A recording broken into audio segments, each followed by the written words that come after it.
Gunjokwa.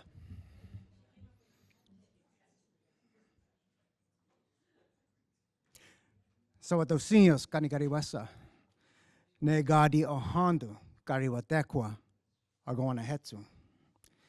A gwega Oscar, a ditawatwet noni, ne ungwatni gura, tano dieti nuaradu, ne yugani staa, tano diu hunzade, zi segu, yagori wat doga, zit na hoda, de yago taha wat haja.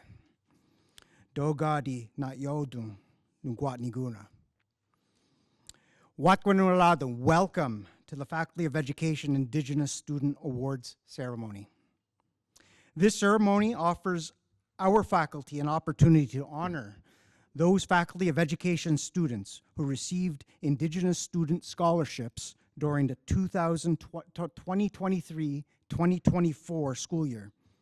Our faculty has worked to increase the financial support available to First Nations, Inuit, and Métis students in the form of scholarships and fellowships. With focus upon supporting Indigenous students at the undergraduate, master's, and doctoral levels of study, it is hoped that Indigenous students will be better positioned to reach their academic and professional goals. I'm speaking to you this evening with a great deal of gratitude in my heart.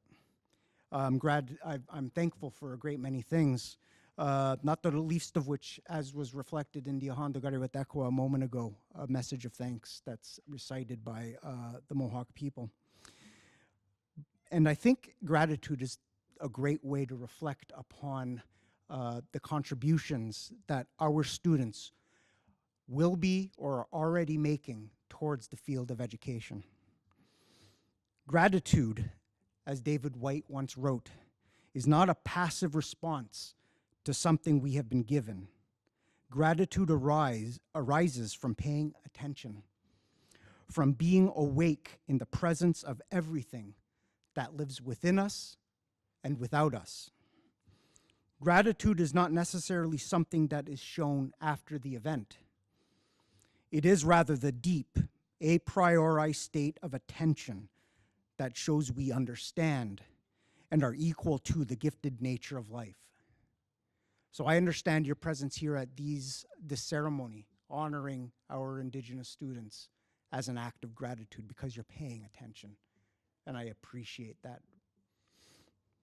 It's important to acknowledge the efforts and support of those working in both the Office of the Associate Dean for Undergraduate Programs and Partnerships, as well as the Office of the Associate Dean, Graduate Programs and Research, who have helped to enable our faculty to develop and offer these scholarships, as well as all else they do as they help us in our journey toward moral truth and reconciliation. I'm going to ask a friend and colleague of mine here in the Faculty of Education, Marty Ford, to come to the microphone and please offer some remarks on behalf of the field of Indigenous education. Marty Ford, everyone. I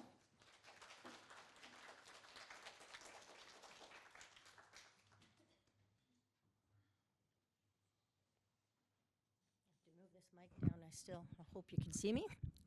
Oh, is this on? Can you hear me? Okay. Hi there. So my name is Marty Ford. I am Inuk and I guess, and settler descent. My father was from Baker Lake, Nunavut. My mother came from the East Coast. My grandparents came from, my grandmother came from Northern Labrador, and my grandfather from Cambridge Bay. So Frank asked me if I would talk a little bit about Indigenous education. I graduated from the faculty here in 1994, so it's been a long time. And, you know, when I first started in Indigenous education, and I was just telling this story the other day to the students, that when I first graduated, or actually I hadn't even graduated, it was 1993, maybe 92. And I was going out to do my practicum, and I got to my first practicum school. And they said to me, oh my gosh, we are so happy you're here. We have Indigenous students we don't know what to do with, and you need to help us. And I said, but I'm a student. I don't know what to do. And at that time, I didn't. I mean, I had experience. I'd lived in the north. I'd been up there for many, many years. But I didn't know what to do with students at that time. And so as I went into my career, I started to look for those kinds of things that were missing for our students, those connections, those things that we needed to do. And as I talk to you and I talk to the people that are graduating, I want you to, when you get out into your school, start doing that. Look around and see what changes need to be made. What can we do for our Indigenous students to ensure that they feel that they are safe, to feel that they are part of the community, to feel that they are wanted in the schools? And how can we make that happen? How do we create that culture and that community? So throughout my career, as I did that, I moved into different positions where I could make those kinds of changes.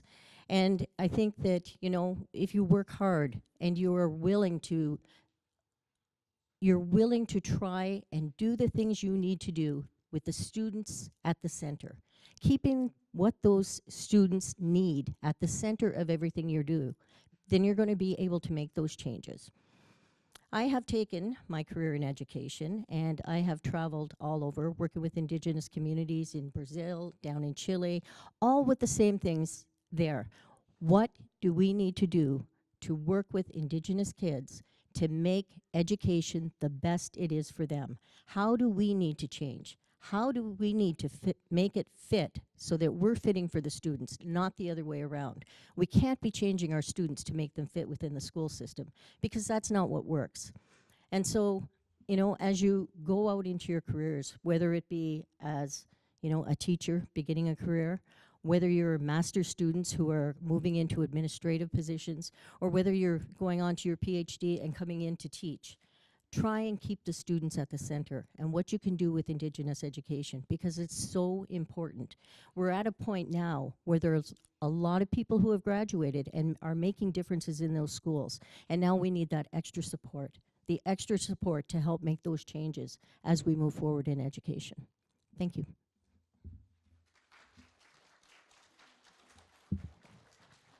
Now we'll go on, Marty. Much appreciated. The award ceremony will be immediately followed by the Centering Indigenous Cultural Safety and Ethical Commitments in Reconciliation Education presentation, so please remain for that panel that will begin shortly afterwards. I need to make note about these really beautiful awards we're about to give out. The awards that are being presented to this evening's honorees are framed personalized prints that have been provided by the Omazini Bigigeg, I hope I pronounced that correctly, an Indigenous youth artist collective made up of talented artists and entrepreneurs from Children of the Earth High School. So Nyaogo, a thank you to Omazini Bigigeg for these great awards. Our first honoree of the evening is Cheryl Gerard, everybody.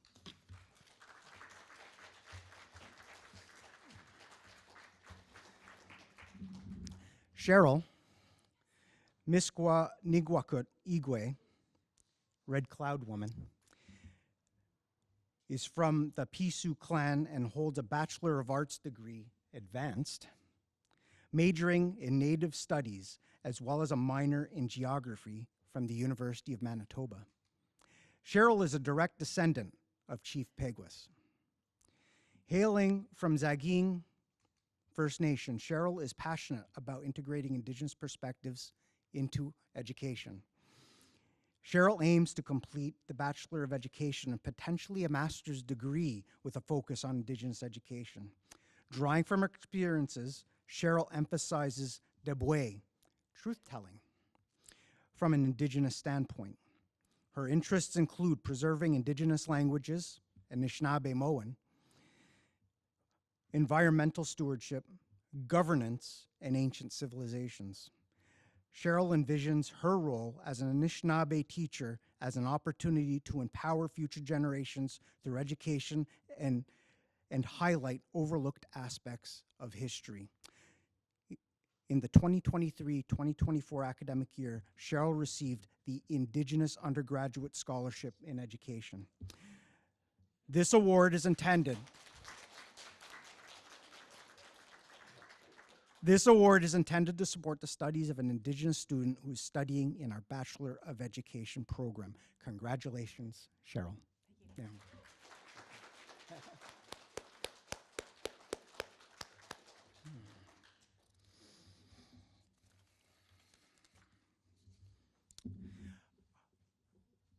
Our next honoree of the evening is Joanne Wright.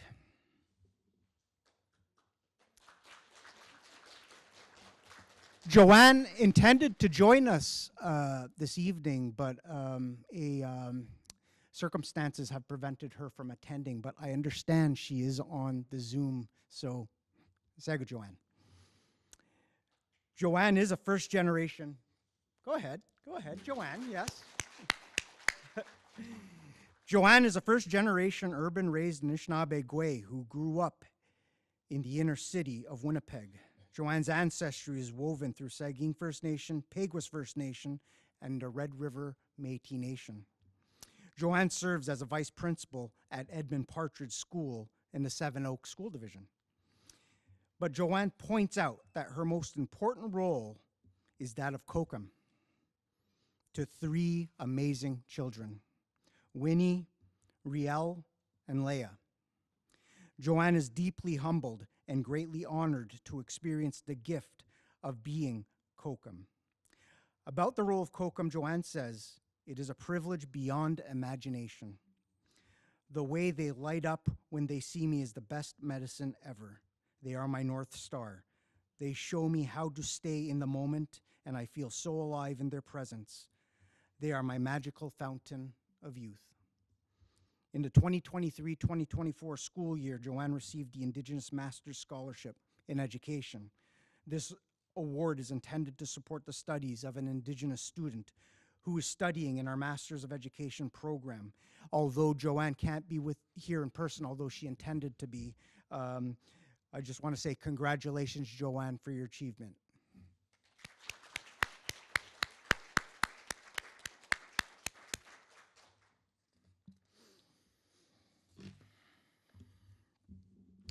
Our next honoree is Leah Fontaine.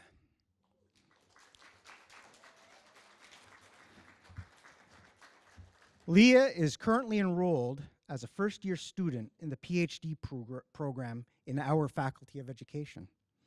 Leah's spirit name is Rainbow Woman, Nagweab Igwe, Indigenous. Leah is Dakota Anishinaabe Métis, and her Indodum is Mikanak, Turtle. Leah's mother's family is from Dakota Oseti Sakoan, I hope I said that correctly, Long Plain First Nations, and Tutawazibing, Valley River. Leah's father is from Saugeen First Nation and Peguis First Nation. As an artist, educator, and scholar, Leah connects with her heritage to intuitively attain the Indigenous worldview display in her art and scholarly practices. Throughout the past, Leah's abilities and skills in art and education have been central in a multitude of artistic and educational contexts and settings. Leah has received many awards in both art and academia. Leah believes that Indigenous and art education can act as a catharsis that nourishes the spirit. In the 2023-2024 academic year, Leah received the Indigenous Doctoral Scholarship in Education. This award is intended to support the studies of an Indigenous student who's studying in a PhD program in our Faculty of Education. Congratulations, Leah.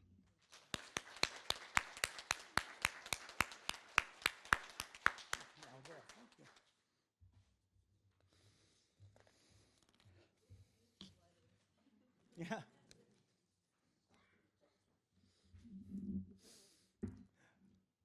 Our fourth honoree of the evening is Amy Carpenter.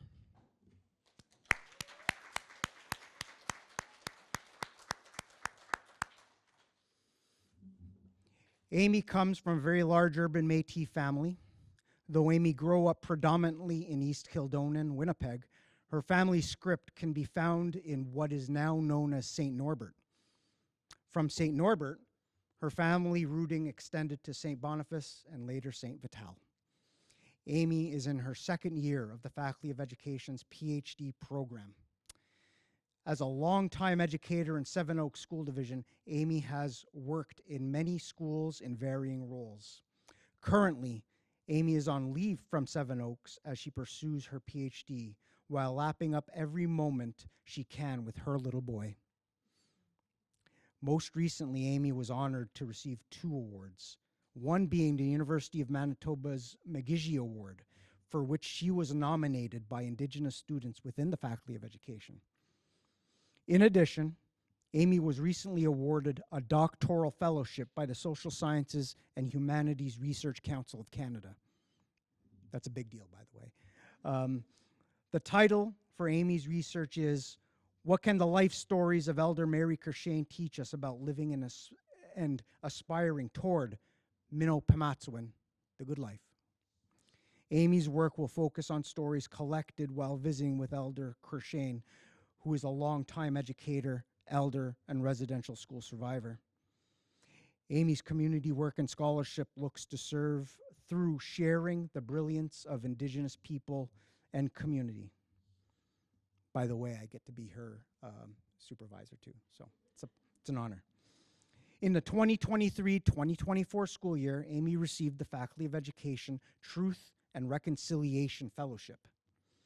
With thanks to the generous support of Thomas Falkenberg and Angela Mueller, this award is intended to recognize the academic achievements of graduate students pursuing research in the area of education for truth and reconciliation in the Faculty of Education. Congratulations, Amy.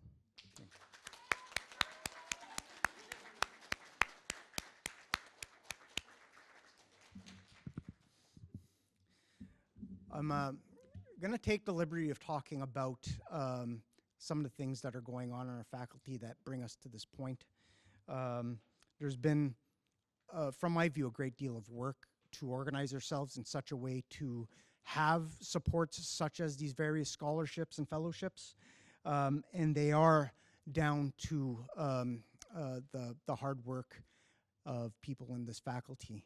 The Dean's Office is one office that appoints the committees that adjudicate these awards, and they are offered through the hard work of the 2 offices I mentioned earlier, the Office of the Associate Dean, Graduate and Research, and the other being the Associate Dean for Undergraduate Programs and Partnerships. And without their hard work, as well as all the staff that work in our various offices, we wouldn't be able to do many of the things that we do in this faculty, including organize ourselves in such a way that we could make these awards available, to offer them, and to have events like this. So Nyawagoa, thank you for your presence here. I do have to make mention of some of the other recipients who could not be with us for this event. The Faculty of Education Indigenous Education Scholarship at the undergraduate level was Carrie Miller. The Dr. Sherry Peden Indigenous Graduate Scholarship was awarded this year to Victoria McIntosh. I'm sure that she's known to at least some of you. The Indigenous Doctoral Scholarship in Education, we offer 2. One was awarded to Leah. The other was awarded to Margaret Hart, who's been a feature in First Nations education for some time. The Indigenous Master Scholarship in Education this year, again, we offer 2. One we awarded tonight. The other was awarded to Rebecca Chambers. And Rebecca really hoped to be here this evening, but such is her dedication to her coursework that she had to attend class. And that's just a sample of some of the things that we try to do for our First Nations, Inuit, and Métis students. It's a part of our journey towards supporting Indigenous communities and Indigenous education as best we can. So Nyawagoa, thank you for attending this. Congratulations to our award recipients, and we are going to transition very shortly to the panel. So Nyawagoa, thank you, and if you'd give everybody a round of applause, please. Nyawa.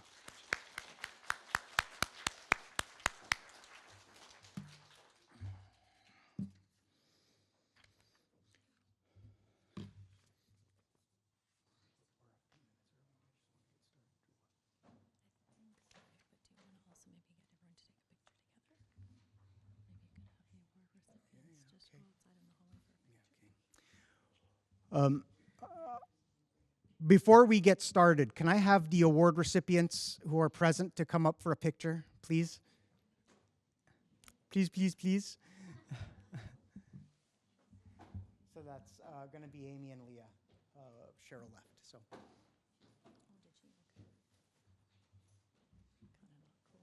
Hmm?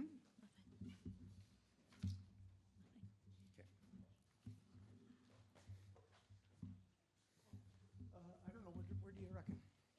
Right here? Okay. Okay. Is this us? I can get in. Okay. Okay. Here. Okay. You're taller. This way? Yeah, okay.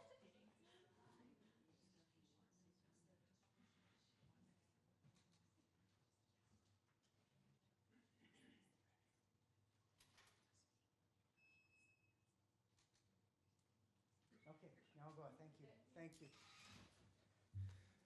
What do you think? Do we do the transition video now? Okay.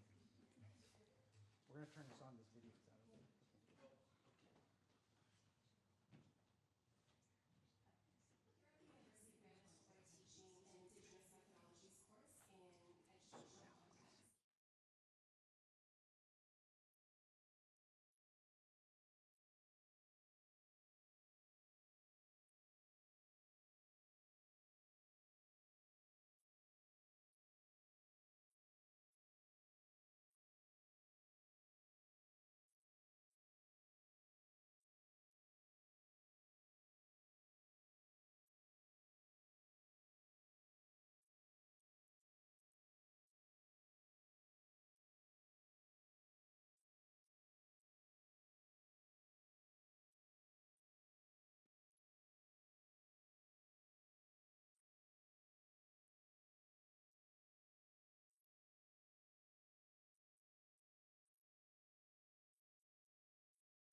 Okay, good evening. Welcome, everybody. My name is Melanie Jansen.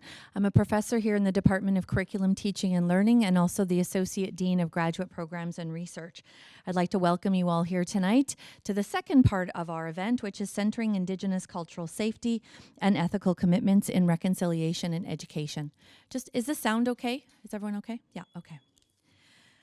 I'd like to welcome our guests who are here in person as well as online, our esteemed panelists who I'll introduce to you in a minute, as well as some of our elders who are here, and also the elders online. And again, I'll be introducing some more folks as we go along. I'd first of all like to acknowledge that the University of Manitoba campuses are located on the original lands of the Anishinaabe, the Inunuak, the Inisinaanuak, the Dakota Aote, and the Denesalin, and on the national homelands of the Red River Métis. We respect the treaties that were made on these territories and acknowledge the mistakes and harms of the past, and we dedicate ourselves to move forward in partnership with Indigenous communities in the spirit of truth and reconciliation. Part of this commitment is in the form of safety, including physical safety for all, but especially for Indigenous women, girls, and Two-Spirit peoples. It is better understanding of cultural safety that shapes this panel tonight. I'm honored to be the host of this panel, and I'm going to tell you a little bit about it. This panel is an opportunity for us to learn about the findings from a research study led by Haudenosaunee scholar Dr. Brant, who's here with us, through which she examined the mandatory Indigenous courses in teacher education programs and the experiences of the instructors who taught them, as well as of the Indigenous students who are enrolled in these courses.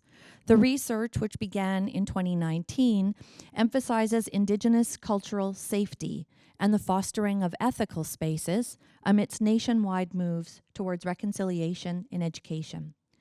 Before we proceed with the panel, I would just like to welcome a few guests to greet you before we begin. I'm going to start with Shirley, Elder Shirley Gillis-Kendall. Elder Shirley is a proud member of the Alderville First Nation and is Turtle Clan. She is a descendant from a long and strong line of Anishinaabe and Haudenosaunee ancestors. Their ancestral legacy of resilience through the colonial institutional regime has gifted her the position to humbly stand on the shoulders as she works to support Indigenous well-being for the next 7 generations. Reclamation of her familial circle in the present is foundational to her work with Indigenous communities and her work supporting educational practitioners on their journeys towards truth and reconciliation. Thank you, Elder Shirley. Can I pass you some tobacco? Thank you. I'm just going to maybe move your stuff over a little bit. Yeah, I can take it right off if you want. Or just you want to go on top of it? Yep. I'll put this here.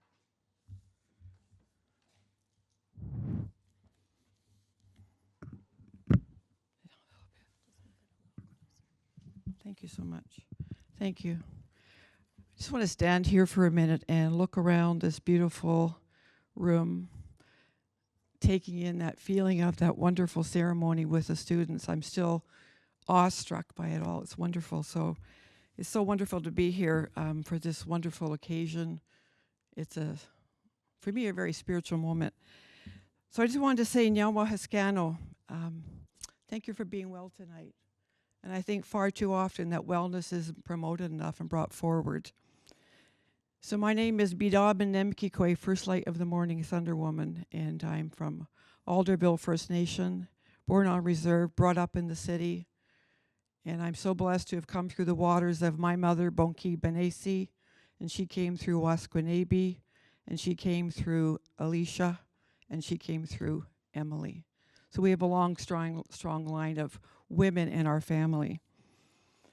I really want to acknowledge this beautiful, my first time here, and thank you for having me to this beautiful territory, Treaty 1, all my relatives that are here. I've never been here before. I've flown over it, but now I feel very grounded to be here. It's heartwarming for me. I want to acknowledge our esteemed panel here today.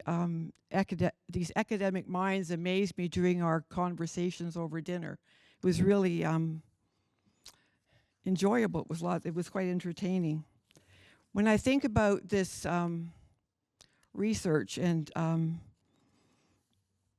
that is being gifted, really gifted to your community and to the university and to everybody out there on the internet, this is a gift that's coming tonight. And gifts come in the most unusual times when you're not expecting it. And this truly is a gift. And Jennifer and everyone on this has been what I would call a labor of love for our people.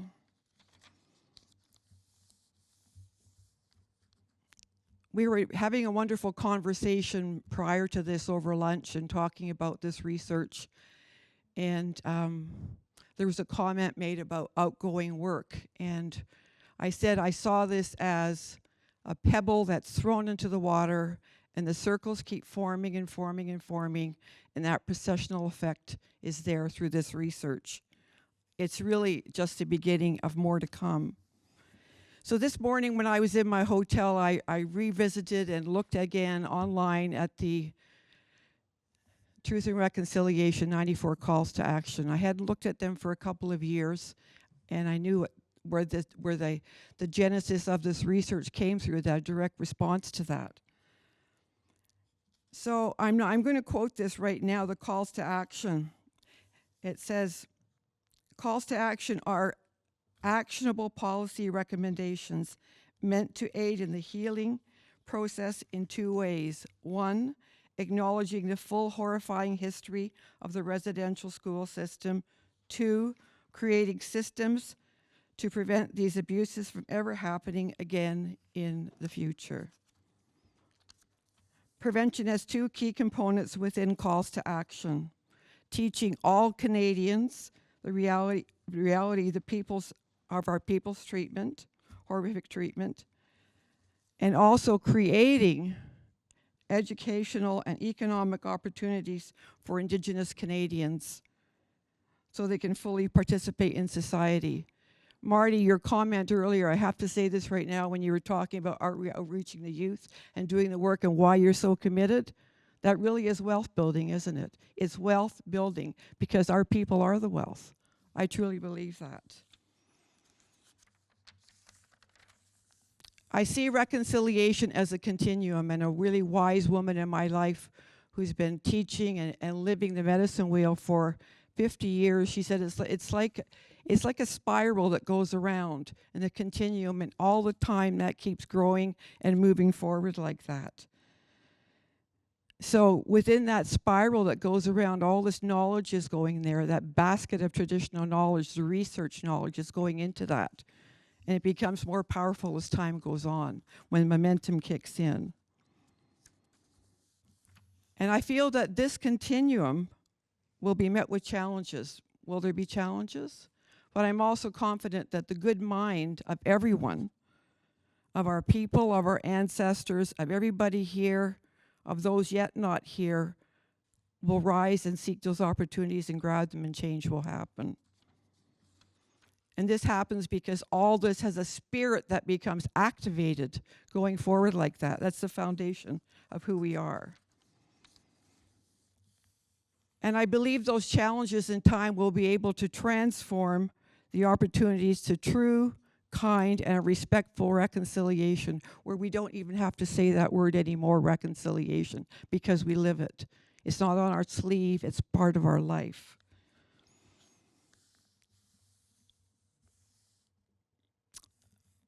The first people of this land are dreamers. Dreamers to the best of sense.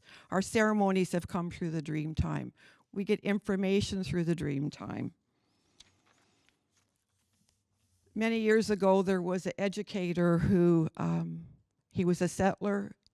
He was teaching in an Indigenous high school in Toronto, and he listened to the students as to what they wanted. And they said, we only want Indigenous authors. We need to learn. These were young people who had been probably in foster care, adoption breakdown. They wanted to know who they were. So he gave me my first Richard Wagamese book, my very first one. And from there, I think I read probably everything he has written. He crossed my heart in such a good way, and I always bring this book with me. And I wanted to read a very short little thing, because when we talk about being dreamers, I think Richard sums it up really well. How to make a dream come true. Don't focus on the dream. It will always remain a dream. Instead, focus on the first action you can take to bring that dream a little closer. Then take it. Now focus on the next action and take that. Each step brings the dream closer to becoming a reality. Why?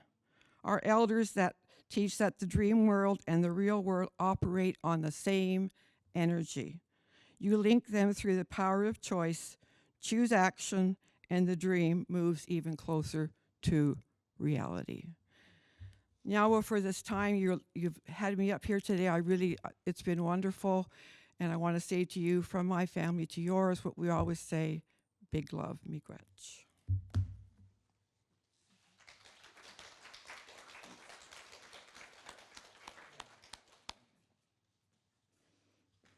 Miigwech. Thank you, Elder Shirley. Now we'll have up Dr. Jan Stewart, Dean of the Faculty of Education, for a welcome.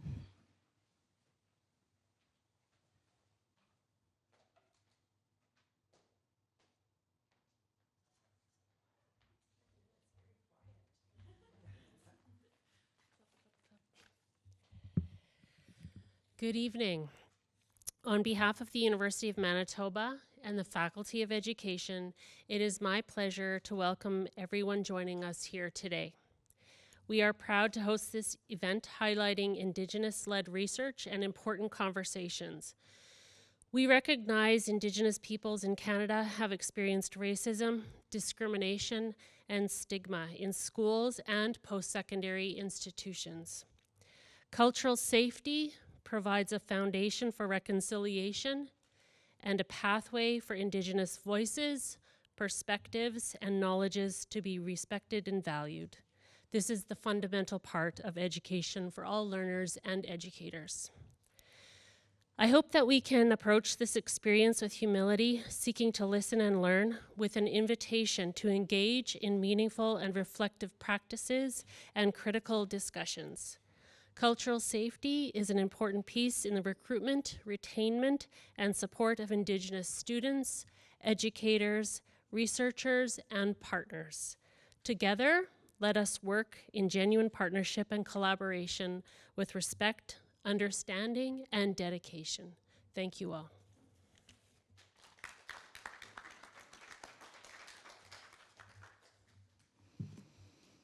Also, because this panel is the first of a speaker series hosted by the faculty's Access, Anti-Oppression, Decolonization, Diversity, and Equity Committee, I would also like to invite Dr. Latika Risinghani, co-chair of the committee, to bring greetings.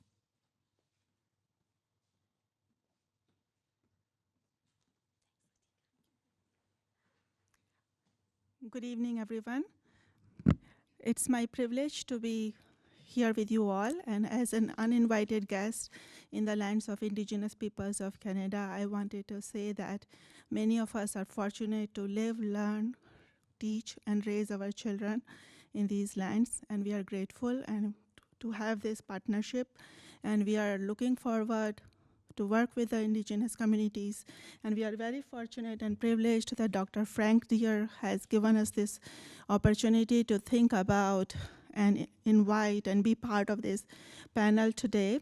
And this is the first Access, Anti-Oppression, Decolonization, Diversity, and Equity Committee. That is the ad hoc committee for Faculty of Education. It's a committee that is focusing on embracing reconciliation, indigenization, and all aspects of decolonization in our research, teaching, and practice. And as a co-chair of this committee, alongside with Dr. Catherine Riley, I am very fortunate to be inviting the panelists today. And a brief introduction about this committee. We are thinking as a collaborative effort with the faculty, graduate students, and also with the staff members. We have been already involved in some of the initiatives. So one of the initiatives is that we have been looking at the admission policies at the undergraduate and graduate level and thinking about how we could approach it from a diversity perspective. We have been successfully able to launch a graduate student panel on decolonization, diversity, and equity, and I'm very proud to say that some of those graduate student panelists are here in the audience. And we have faculty members who are encouraging and contributing to our various initiatives, and they are going to contribute to the speaker series. So we will be talking about indigeneity and ethical cultural spaces in today's panel discussion, and we will continue these conversations in our upcoming speaker series, where we'll be talking about culturally responsive ethical spaces, and we'll be thinking about how we can invite decolonization, anti-oppression, and access and diversity in our all aspects. Thank you.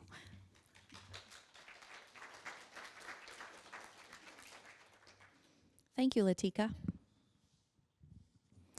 Okay, so we're going to move to it just a little bit closer. I'm going to introduce each of the panelists with a short bio, and then I'll tell you what's going to happen next. Then you'll actually get to hear from them. So first we have Dr. Jennifer Brant in the center there.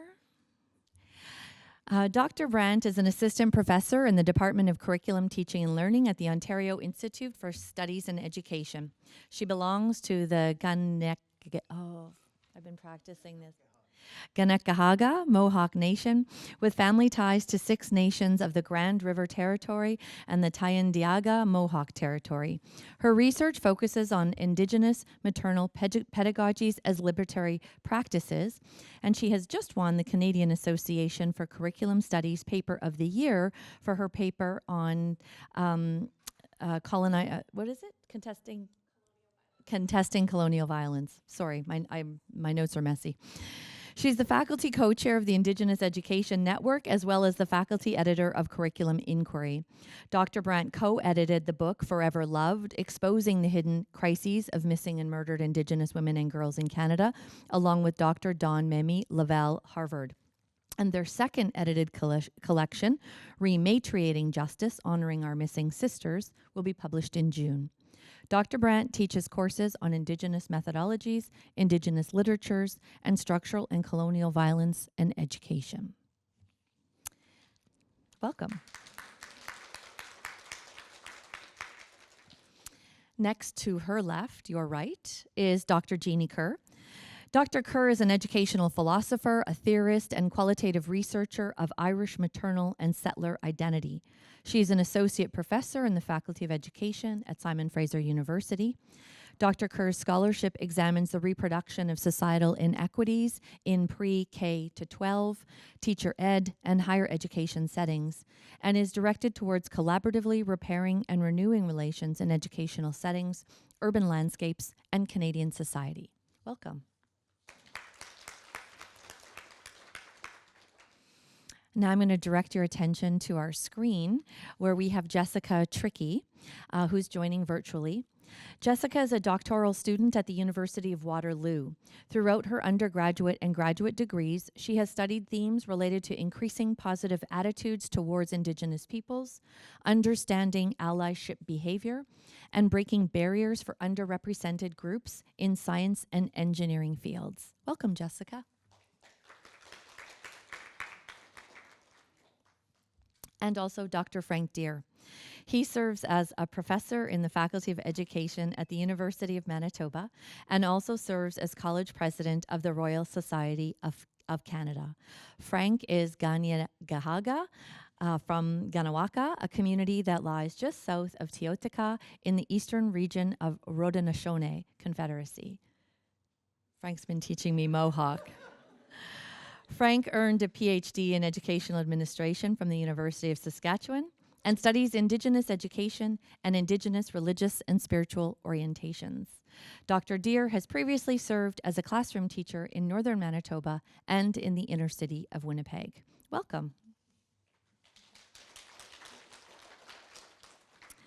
So what we're going to do now is hear from each of the panelists for about 5 minutes. They're going to help us to give an overview of the study that they've been conducting, and then we're going to have some time for conversation. So we're going to start with Jennifer, who's going to give us a rationale for the study and a positioning of herself, talking about anti-Indigenous racism and resistance. Go ahead, Jennifer. Sego Sewaguego. I'm very honored to be here to present this study. We've been working on this project for several years, since 2019, and so it's really nice to see things come full circle and to present it as part of our Gifting Our Research Back to Community. So this study actually was inspired by my own personal experiences as an Indigenous instructor teaching Indigenous requirement courses in teacher ed. And facing anti-Indigenous racism. So those courses tend to have one, if any, self-identified Indigenous students in the class. And so while I felt very unsettled facing anti-Indigenous racism in the classroom, I thought a lot about what does that feel like for Indigenous students in the classroom. And so that's really what inspired this study. It also comes out of the TRC's calls to action, as you could see on the previous slide. But the overview of the study really was about delving into a vision of Indigenous cultural safety and ethical space or ethical engagements. And so it was guided by 3 overarching research questions to examine the experiences of Indigenous instructors of IRCs with an emphasis on cultural safety, to examine the experiences of Indigenous students enrolled in IRC courses with an emphasis on cultural safety, and to investigate the pedagogical possibilities of these courses, particularly within the context of TRC's calls for reconciliation education, right? So we really wanted to think about the possibilities of these courses. But we also wanted to think about that within the context of the host institutions' commitments to indigenization. In the article that Dr. Melanie Jansen had mentioned, Confronting Colonial Violences in and Out of Classrooms, I talk about my experiences as a racialized instructor teaching IRC courses within the context of what was happening during that time, my first year teaching. And that helped me to kind of position the larger sort of, I talked about the research questions, but sort of like the considerations of this. And so our study considers how immediate responses to TRC's calls to action shape the learning experience for Indigenous learners within largely Eurocentric spaces, right? And so we know that teacher education programs are largely or predominantly Eurocentric spaces. Within IRCs, Indigenous students are highly underrepresented and have moved from being largely invisible to suddenly highly visible, right, when Indigenous content is being introduced. Emotionally charged dialogue about the historical and ongoing injustices of Indigenous peoples in Canada are often the topics of conversation in these courses. And so this calls for cultural integrity, right? Indigenous cultural safety, but also the ethical space of engagement. So I'm going to pass it over to my colleague, Dr. Jeannie Kerr, who's going to talk a little bit about the history of these courses. Excellent, thank you so much. I'm never comfortable holding a mic. I really ask, can we pin this on? So I feel like I'm in Vegas, but we'll be okay. So I think, yes, we have the slide up. So I'm just here to really kind of talk about the three institutions that were part of this study. So there was three specific places that this was conducted: University of Winnipeg, University of Manitoba, and Lakehead University. And this is specifically in faculties of education. So there's a lot of difference between some of the post-TRC ICR, like Indigenous course requirements that are a graduation requirement, versus an IRC, which is what we're talking about now, an Indigenous required course that's part of a certification for B.Ed students to get certified through the Government of Manitoba. So these courses are only one choice, so there's not a lot of options. You have one choice. In U of M, there was two choices, so a little bit different, but in the other two institutions, one course. So these really predate TRC, kind of even the discourse of TRC or ICRs. This is back in the Manitoba context, 2006, where some documents are coming out through the Manitoba Education, saying that this has to be done, so that there needs to be within B.Ed certification. At the same time, they had six credits in special education and addressing diversities within education, and a 3-credit Indigenous education course. So the Government of Manitoba actually reached out to all the faculties of education and said, we need a plan. You need to, and back then it was Aboriginal Inclusion Directorate. You need to sit down with the Aboriginal Inclusion Directorate and make a plan for these courses. And the kind of citing that was back there is sort of comes from local researchers. It comes from local universities that are within the Manitoba context. So there's these relational networks that are going around and pushing forward this, but only really specifically within faculties of education at this time. In the context of Ontario, it came through the College of Teachers. So Lakehead is a university that is in Thunder Bay and is in Ontario. So just so to be clear, education is a provincial mandate within Canada. But it's an interesting overlap with federal settler colonial policy that comes down in different research as well. So it's a very complex intersection, and there's sort of relational networks that I think could be actually a subject of more research, right? But within Ontario, it's the College of Teachers, the certification board, comes out and strongly suggests. Manitoba is like, definitely, this has to be done. Ontario, we strongly suggest. So there's a sort of uneven uptake, but Thunder Bay, Lakehead stepped up to that, and they said, yes, we're going to do that. So that happened. The documents all came out in 2006, obviously lots going on. And then the University of Winnipeg comes out with a course in 2007-8, and then as well as Lakehead, and then at U of M 2008-9, and that's for going forward. So we can advance one. Thanks. So what's important to distinguish is this kind of time period that goes forward. So this is quite a bit. So we think about this time period. You have after like 2008, you have I Don't Know More, you have the TRC going across the country.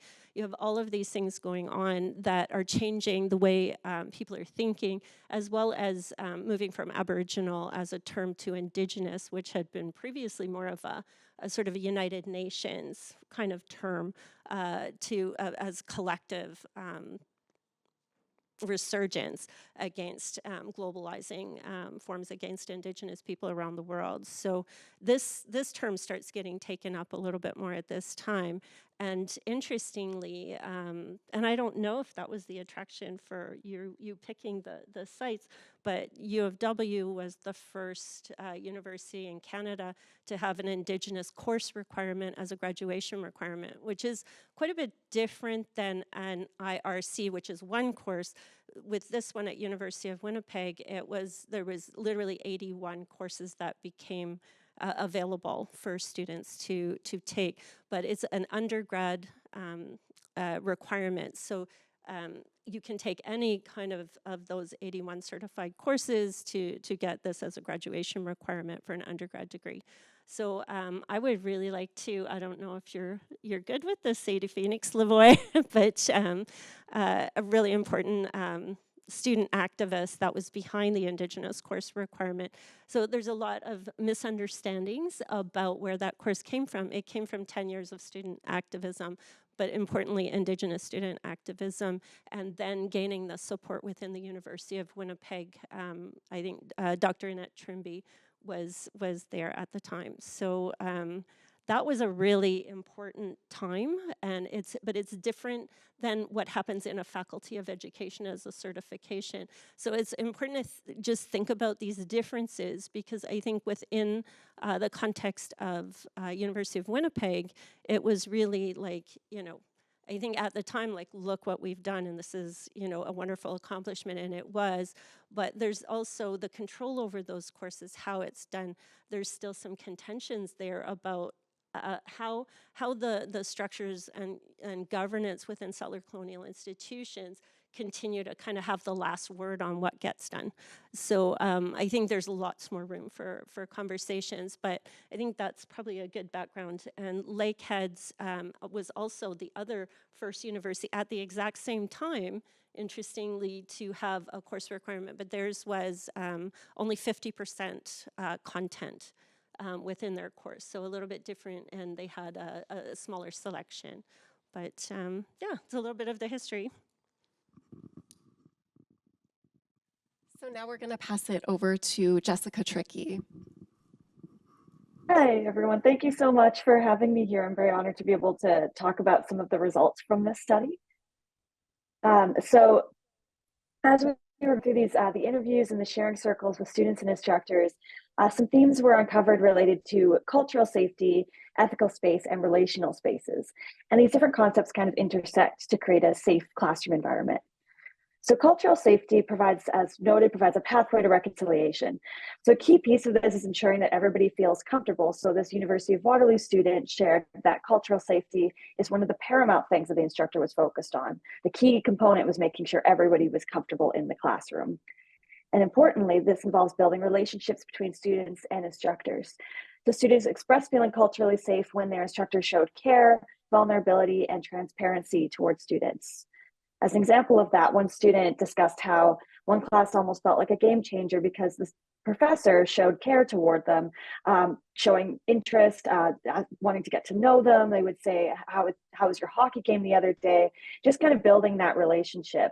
So the instructor and the students worked hard on building and maintaining that relationship, and that made all the difference for the student. The student expressed feeling more human and more safe in the classroom. There were also things related to vulnerability that came up as well. So another component of creating a safe space was having people consider their own vulnerabilities. So building a space for vulnerability means having some transparency from instructors as well. So one student at the University of Manitoba Sharing Circle said that their instructor was very open about their experiences and struggles and would invite different perspectives. And so related to these different perspectives, classrooms are considered ethical spaces when students and instructors feel comfortable expressing themselves and being vulnerable in this way. So they can share their own perspectives and acknowledge one another's perspectives, and that's building greater community. Related to ethical space, the student at the University of Waterloo said that their instructor did their best to make sure the classroom was an ethical space and create a space for people to talk about difficult things. As another example, one instructor would say at the start of the classroom that sometimes things might come up that are contentious, but everyone should feel safe and that they have contributions that they can make. And if, people aren't sure about those contributions, then they'll examine that kind of thing. And so then finally, a relational space brings together cultural and ethical spaces with a focus on relationship building. So an instructor shared that in terms of relationality, a big part of that is identity. And so it's one of the things you intentionally do. So this instructor intentionally invites people to think deliberately about who they are, which often is absent in Western discourse. So asking the questions like, who am I? Am I friends with me? Do I like me? Am I proud of me? So really thinking about who you are, where you're starting from when you begin these courses is part of sort of expressing that vulnerability, diving into that vulnerability, and then building that relationship. So ultimately in terms of relationality, one student noted that all of this is important for education, Indigenous education broadly. So the student said, helping students feel like they're willing to show ignorance, be vulnerable with not knowing something is a huge part of having classrooms on Indigenous education, having these kinds of worthwhile discussions. So just overall, to summarize that, cultural safety and ethical spaces intersect with relational spaces. And when instructors and students can share their own experiences and perspectives, they can build relationships with each other. And in turn, having those positive relationships increases comfortability with sharing and also leads to greater safety in the classroom. So I'll now pass it over to Frank. Thank you, Jessica. And I just want to acknowledge that while our questions that we asked the participants specifically asked about cultural safety and ethical space, relational space was something that came directly from the participants. And so I think that's a really important thing to acknowledge, that this vision of relational space came from the participants themselves. And so now I'll pass it over to Dr. Frank Deere. Okay, now I'll go. Thank you very much. Is this working? Yep, okay. Now for that, I really appreciate Jessica's comments there. It reminds me of some of the things that we heard in that study, but I really do appreciate being here to talk about this, not just because it's been a long project, but just the manner through which we have come to this point. Specifically for today, I just want to say Niagoa Shirley for opening earlier and being with us earlier today.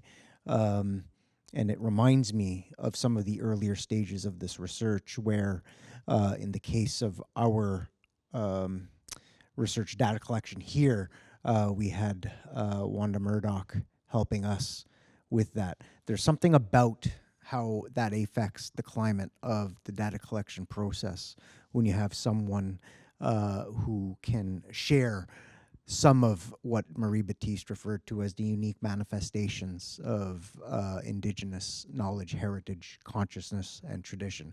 Really quite important. So I can't overstate how great it is to have someone like you here conditioning this. I'm here now to talk about programmatic considerations, and I suppose there's a lot to say and not enough time to say it. So I'm going to comment on some of the things that we heard and sort of word it in such a way that we can think about the way forward. It seems to me that more and more faculties and colleges of education are becoming sensitive to the notion that Indigenous education is an important area of study because the field needs more Indigenous students, because all students need to be aware of the imperatives, the central tenets of Indigenous education. And as a result of that, or maybe not a direct result, but certainly a part of the developments, we have more First Nations, Métis, and Inuit students within our respective classes. And one of the things I probably moved me more than anything was those parts of the data collection for which I heard concern about the manner through which existing expertise and knowledge within the classroom environments were regarded by instructors. That for some, the things that we're learning about in our undergraduate required courses, whether it's an ICR or IRCs, we're talking about someone's experience right there in that classroom. That conditions things in some interesting ways and possibly some problematic ways for some students. And it's something that it's difficult to control for, I suppose, if I put it that way. It's difficult at times to anticipate, but it's no doubt something that instructors ought to consider when they're preparing for and delivering their work within the classroom. Understanding that course content can be a student's experience is another way of understanding that. If you're teaching an undergraduate education course, you cannot have some historical component about it. You must, right? So you're covering things that may have been central to a family's experiences, central to some of the things that even your siblings, maybe even your children, are experiencing right now. So it's really tough for some of these students to be in these courses. So we've got to be mindful of how we condition the content of our courses. I sometimes find myself saying this to particularly my graduate students, but I suppose everybody can sort of consider this and how they take this on board. That I think we need to understand that there is a distance, maybe even a bridge, if you want to put it that way, between our, I'm not sure who I'm referring to, so I'll just keep it personal here, my journey to want to come to know. Right? That's my role as a student, if I may refer to myself that, and I still do, or even as a researcher. So one who wishes to know more about the peoples of our territories. There's a distance between that reality and the reality of somebody else who has to live that thing I'm interested in. Right? There is a distance. So it's regarded sometimes as that space, and maybe it is an ethical space in itself, and how I journey towards knowledge that involves someone else's families, communities, and such. Much of what we heard during this study was related to these experiential issues, to the extent that I think that it may be central to the concerns about what students desire, hope to get out of this course, because they understand by the time they come to a faculty or college education that that's going to be central to what they do when they get into the classroom, when they're responsible for supporting students. That communal dimension of that's really quite important. That's going to be maybe challenging for some as the disciplinary range that we're experiencing right now grows. More people are interested in Indigenous science. More people are interested in Indigenous art and such. So the way in which they capture those experiences is something that we have to confront and be aware of. So, and as Jessica related to space matters, we spent a great deal of time in Gamamoa being earlier today. I know it's just one space in one room, and someone might regard it as, oh, well, it's just a room in a building. But it does condition the conversations in a very useful way.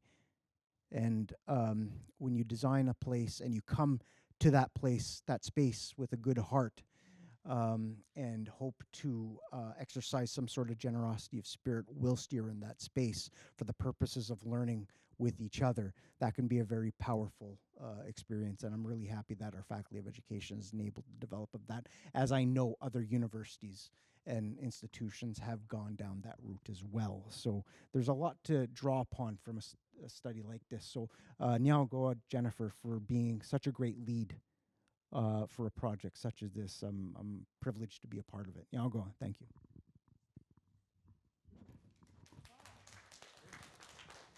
Can I take this? Okay, we're going to try and put this into some conversation, if I can. Oh, there's a microphone there. Was it? Okay. Maybe I'll give this one to Katya in case she wants to do the online questions. Oh, she's got one. We've just got too many. So many microphones. Okay, I have a burning question actually, and I know we're going to get into some of this. We're going to move. We're going to go to some Q&A in a moment, but I'm hoping folks can just have some time to sort of think about the talk, the different perspectives. Maybe give you a minute to formulate a question, and in the meantime, I'm going to ask a question. And also, I just want to invite folks who are on Zoom. We've actually got Katya Adama-Ferguson here with us, one of our PhD students and educator in the field. She's moderating our Zoom chat. So if folks have questions who are joining us via Zoom, please feel free to pop them into the chat, and Katya is going to be able to formulate some of those for the panel as well. Okay, so I think we're ready to go. All right. One of the questions I'm wondering about, and I have a bunch of them, but the one we'll start with, I'm wondering if you've noticed different sort of themes or findings depending on who was teaching the courses, whether that was settler folks or Indigenous folks, and how that might have affected things.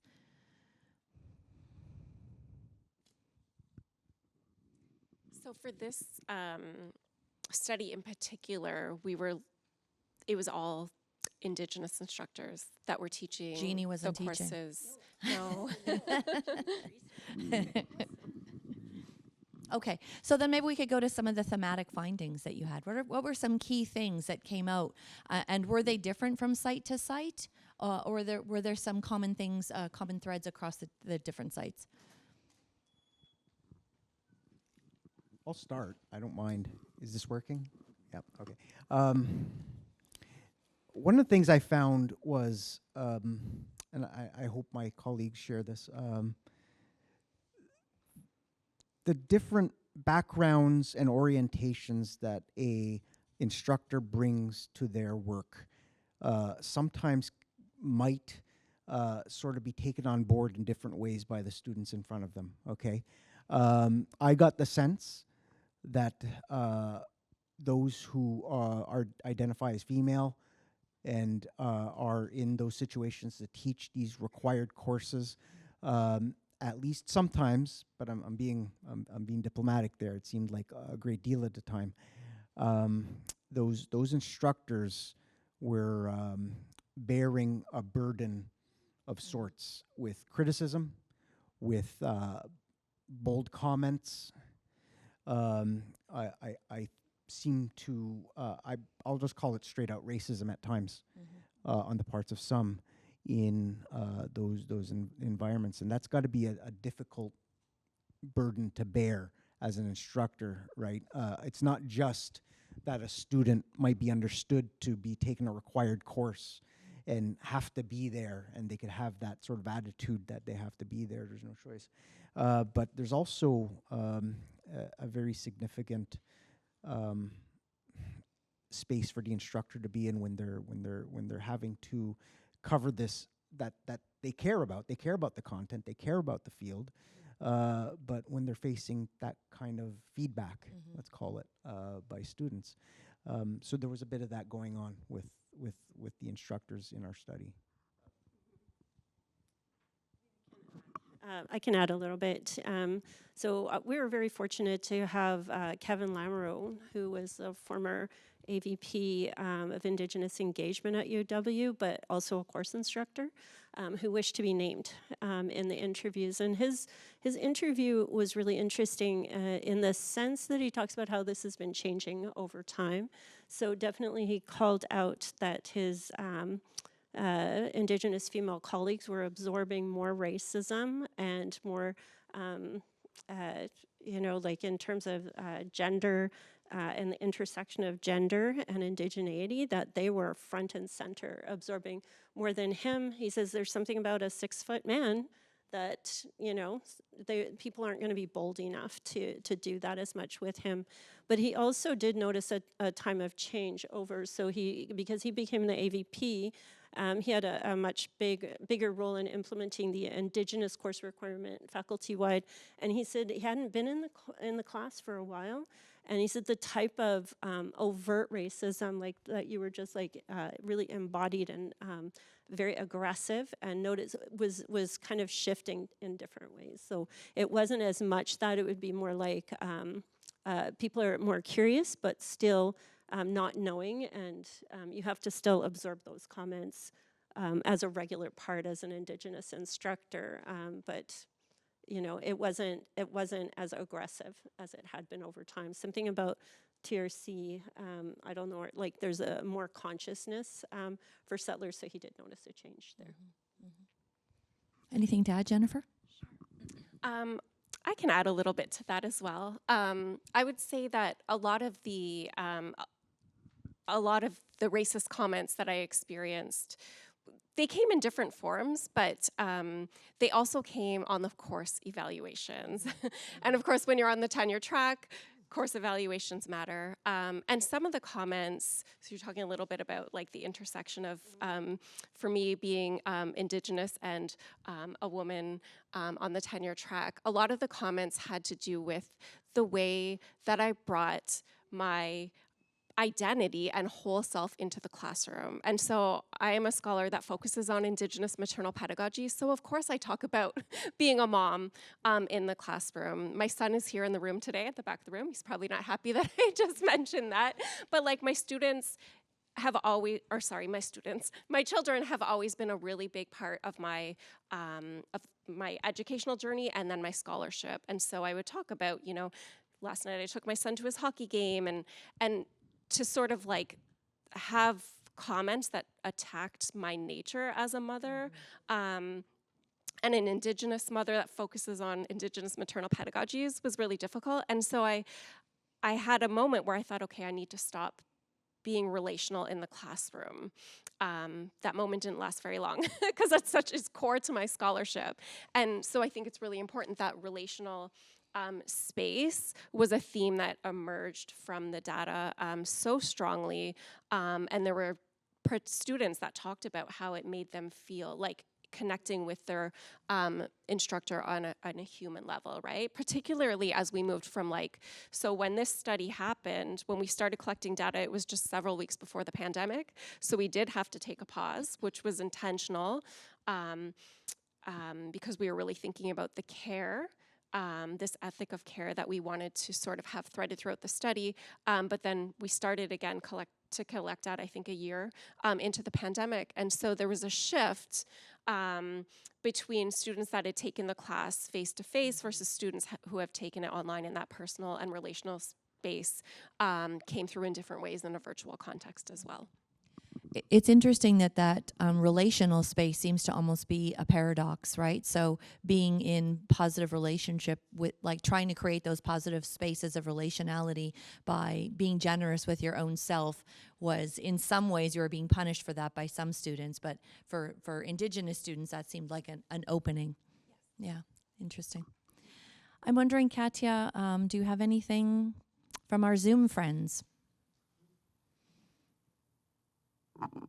A question is just coming in here. So did the Indigenous course leaders talk about support available or not for them by the faculty?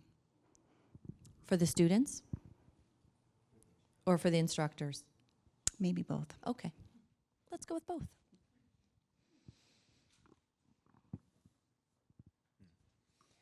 So there was a bit of that, and what the conversation that we just had points to is sort of a need to come to understand what sort of support we can have. There is a view for many that this is in part a HR issue, that we need to ensure that there are First Nations, Inuit, and Métis scholars at the front of our classrooms, or informing curriculum development at the university, and also out in the field doing some very fruitful exercises with our field partners. But there are times when I feel that there is as much need to be conditioning the conversation at the student level as well, right? But I'm not sure I have any ready responses to how we would support in a way that would alleviate some of the challenges that we talked about. And, you know, that's my way of saying I don't have a solution for racism, right? But it's something to be conditioned. We focused on Indigenous students and Indigenous faculty members, instructors and such. And it seems to me that there was some conversation amongst some that pointed to some progress at the institutional level, the manner through which we manage classrooms, as well as some measure of acceptance, let's say good vibes amongst all students in some of these classes, and the understanding that ceremony is an developing area of concern amongst some community members is something that you do hear at times, and I did hear that from some students in our data collection exercises. So I don't want to be all that it's negative and terrible situation in our faculties, because there is some progress there, and we are conditioning it a little bit. But yes, that support necessary. Yes. I would just add, like, University of Winnipeg and the Faculty of Education have, with the Aboriginal Student Services Center, the ASSC, have full-time elders that are employed, and that will, you know what I mean? Because there's an issue of, important issue of compensation for elders as part of programming that we just can't, you know, oh, grab elders and let's go, right? Like, you know, on that all of their labor, so everybody's getting paid, right? But there's no compensation for the huge requirement and the huge contribution that an Indigenous elder brings. So at the University of Winnipeg, there is this opportunity that are 3 full-time elders there that can connect, but you have to, and obviously the instructors make those relationships and do that, but it still doesn't guarantee things, right? So there's a concern by one of the Indigenous instructors that I interviewed about sometimes that settler Canadians don't understand the depth that is being brought by an elder into the room, and the need to really ensure that, so we're talking about Indigenous student safety, instructors, cultural safety, but when you introduce elders into this environment, what kind of needs to be done around that, and quite a bit. And this instructor was very careful about making sure of the readiness of the students to be able, because there was sometimes, like, I felt like, at least at the University of Winnipeg, that the students, settler students, really wanted more land-based, more elders, but they didn't actually have enough maybe knowledge to how to engage respectively with those teachings, so that they felt like they needed to do a lot more with them before that was possible. Jennifer, anything to add? Yeah, so I guess I'll add, it moves away from the question a little bit, but it's something that we talked about during the lunch earlier today, kind of bringing it back to that positive aspect. When we had the sharing circles with students, and the very first one being in the gathering space. Thank you. Which is where we also met today. The students commented on this, so we had a sharing circle there as part of the data collection process, and a traditional opening and a teaching was shared, and the students commented and they said, this is what we need more of in the classes.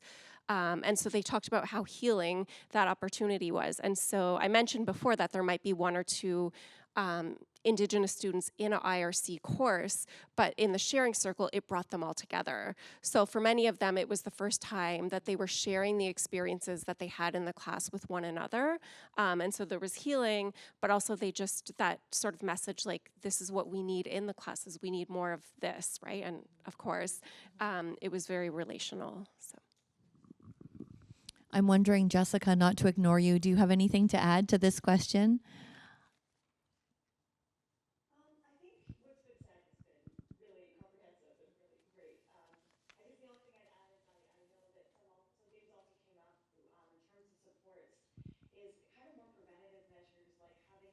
more of these classes and more opportunities for settler students to sort of be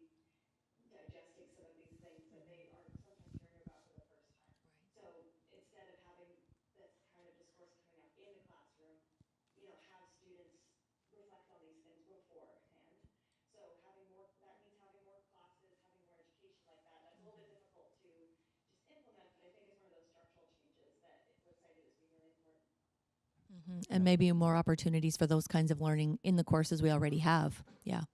Go ahead, Frank.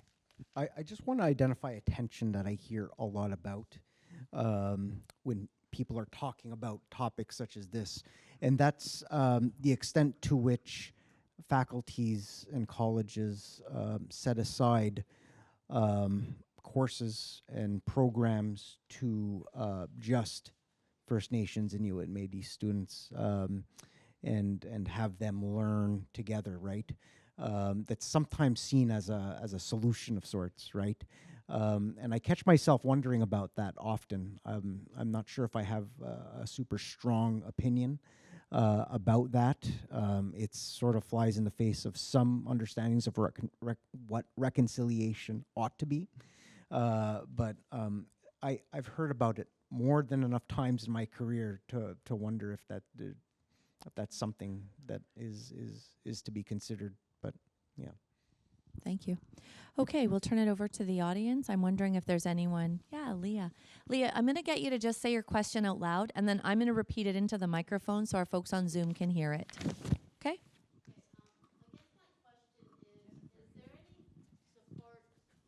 Oh, okay. Now I feel like I'm in Las Vegas.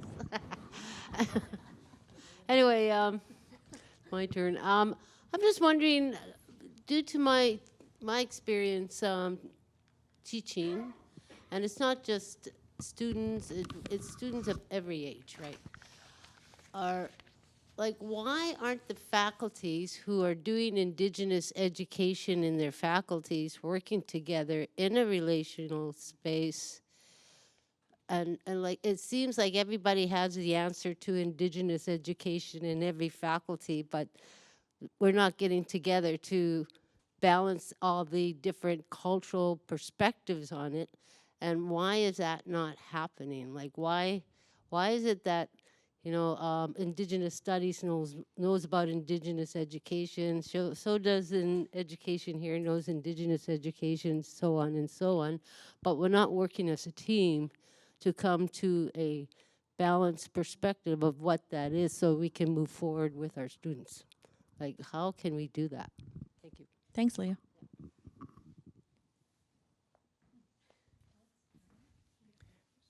Okay, I'll start, I guess.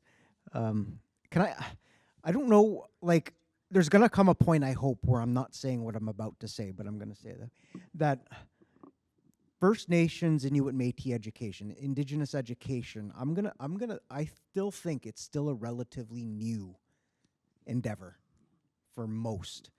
And because it's new, we're still negotiating a number of things about it. What it means. For some, it's a disciplinary area.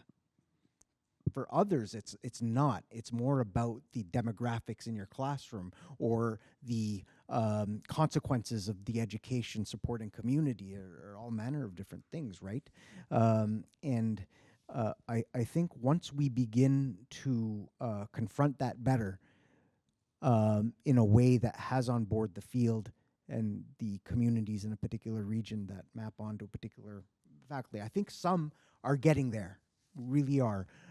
They may be in a better place to sort of have some voice behind a particular initiative of the sort that you're referring to, but it's also a political situation within the faculty. And by political, I mean there's diverse voices with limited resources and some small number of people who have the authority to sort of lead the institution down. So one has to look at it from that. I'm not trying to excuse people's choices or institutions' choices. It's just a reality. But I think because the field of Indigenous ed is still relatively new, I think that's a feature that is on my mind.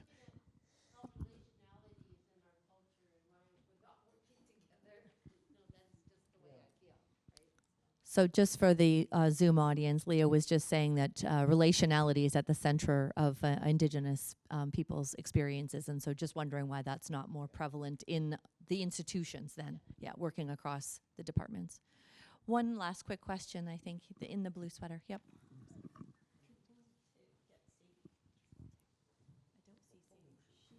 Go ahead with the blue sweater, and then we'll go to Sadie after.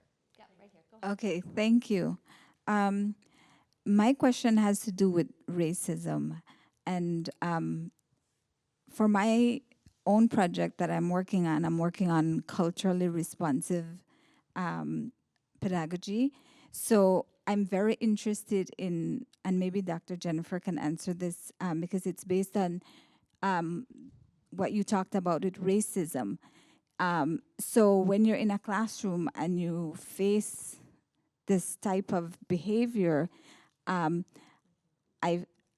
wondering, how do you deal with that? Is that dealing with it, is it built into your content? Because obviously when students have these racist comments, it may be based on ignorance. And so how do we ensure that at the end of the course, these students have sort of a change of attitude? I think that would be like that's very important to me, because it's courses that we take are supposed to make a difference, right? And so coming in, I might have these, you know, these thoughts and these negative thoughts, but I'm wondering, as an instructor, how do you ensure that your students leave with a change of thought? Thank you.